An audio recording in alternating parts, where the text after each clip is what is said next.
Governor and the president also said that mortality numbers are now showing that African Americans are dying at a higher rate from the coronavirus than the rest of the population, both nationally and especially here in Louisiana.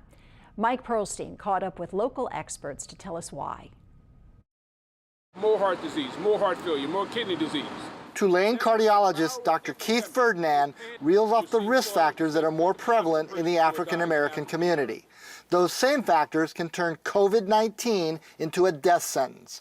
New statistics show that while 32% of the population in Louisiana is black, 70% of the coronavirus deaths come from that demographic. It's troubling because we need to address these disparities. It's a scar on the healthcare society that we have here in America. Ferdinand and the experts point to a host of other reasons for a higher African American death rate, less access to health care, more people in service jobs, even cultural factors. No shaking of hands, although we love to pound and we like to give the dap. Those things don't make sense in an environment where you can transfer the virus to someone else. One of the leading national experts on health disparities is the Dean of Tulane School of Public Health, Dr. Thomas Leviste. He sees a striking parallel to another New Orleans catastrophe. I think this is a second Katrina.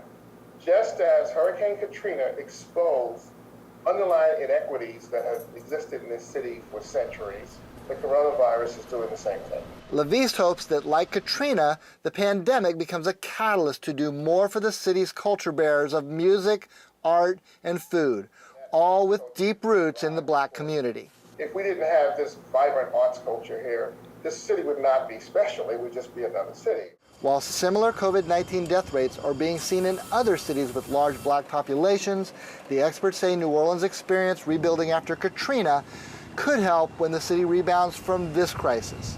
Mike Pearlstein, Eyewitness News. The experts also say similar minority death rates are being seen in cities like Detroit and Chicago, but they warn about a new wave of infections that could hit rural areas with big black populations, including communities in Mississippi and Alabama.